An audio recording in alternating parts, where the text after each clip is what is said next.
বাস ভাড়া বাড়ানোর প্রভাব পড়েছে নিত্যপণ্যের বাজারে। বেড়েছে চাল, ডিম, সবজি সহ বেশিরভাগ নিত্যপণ্যের দাম। এ নিয়ে আরো জানাতে রাজধানীর মহাখালী কাঁচা বাজার থেকে যুক্ত হচ্ছেন আমাদের সহকর্মী মামুনুর রহমান। মামুন, জ্বালানি তেলের দাম বৃদ্ধির পর এবার বাস ভাড়া বৃদ্ধিতে রাজধানীর কাঁচা বাজারগুলোতে নিত্যপণ্যের দামে কি ধরনের প্রভাব লক্ষ্য করছেন?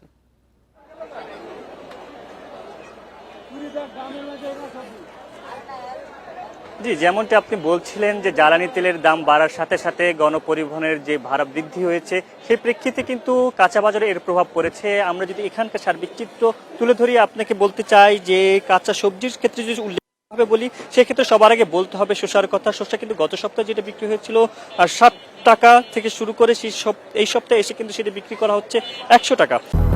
200-র বেশি সার্ভিস ও ফিচারে লেনদেনের সব বিকাশ অ্যাপে সম্ভব।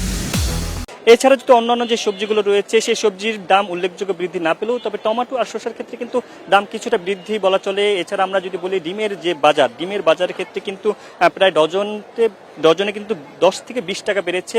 ব্রয়লার মুরগির দাম আগের মতো থাকলেও কিন্তু সোনালী মুরগির দামের ক্ষেত্রে কিন্তু 10 থেকে 20 টাকা তফাৎ রয়েছে। এছাড়া যদি আপনি যেমনটি বলছিলেন যে জ্বালানি সংকটের কারণে যেই দাম বৃদ্ধি পেয়ে সেটির কারণে কিন্তু এখানকার যারা বাজার ক্রেতা বিক্রেতা রয়েছেন যেহেতু জ্বালানি তেলের দাম বৃদ্ধি পেয়েছে, সেক্ষেত্রে কিন্তু তাদের যে পরিবহন খরচ বাজার অব্দি তাদের যে খরচ তা কিন্তু বৃদ্ধি পেয়েছে। প্রেক্ষিতে কিন্তু এই যে সেই দামের তারতম্য নিয়ে কিন্তু তারা কথা বলছে। যখন যারা ক্রেতা তাদের কথা বলছি, তারা কিন্তু বলছিলেন যে কিলোমিটার প্রতি আরো পয়সা করে বেড়েছে, কিন্তু প্রতি টাকা কেজিতে বেড়েছে। সেক্ষেত্রে তার ব্যাপারে যে বাজার মনিটরিং এর যে একটা অভাব, সেই ব্যাপারে আরেকটু তদারকি করার ব্যাপারে কিন্তু তারা তাগিদ দিয়েছেন। আরেকটি আপনাকে বলি, যেমনটি বলছিলাম, সেই ডিমের দামের জ্বালানি তেলের দাম বৃদ্ধি, পরিবহন খরচ ব্যাপারটি কিন্তু ছিল না। এর পাশাপাশি তারা বলছিলেন এখন প্রচন্ড গরমের কারণে যে হারে মুরগির মারা যাচ্ছে সে হচ্ছে, এই কিন্তু মুরগির কিছুটা অতিরিক্ত রয়েছে।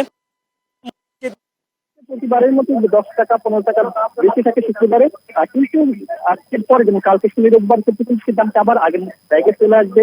আমরা মাছের বাজারে যখন গেছি তখন কিন্তু মাছের বাজারের ক্ষেত্রে আমরা শুনেছি কথা বলছি সে মিশ্র প্রতিবারের মতো যেমন থাকে। বিক্রেতারা বলছেন যে আগের মতো দাম রয়েছে, কিন্তু ক্রেতা যারা রয়েছেন তারা কিন্তু বলছেন যে মাছের দাম কিছুটা বৃদ্ধি রয়েছে। ছোট মাছ যে মাছগুলো রয়েছে কোনো মাছই কিন্তু 300 থেকে 400 টাকা নিতে পাওয়া যাচ্ছে না। এছাড়া ইলিশ মাছের ক্ষেত্রে কিন্তু দাম অনেকটাই ধরা ছোঁয়ার বাইরে এমন কিছু বলছিলেন। এবং কাঁচা সবজি থেকে শুরু করে করলা, কাঁকরোল আর ঢেঁড়স এই সব সবজিগুলো কিন্তু আমরা দেখছি 40 থেকে 50 টাকার মধ্যেই রয়েছে। আর ঢেঁড়স এই সব সবজিগুলো কিন্তু আমরা দেখছি 40 থেকে 50 টাকার মধ্যেই রয়েছে। রাজধানীর কারণ বাজার থেকে এ ছিল আমার কাছে সর্বশেষ।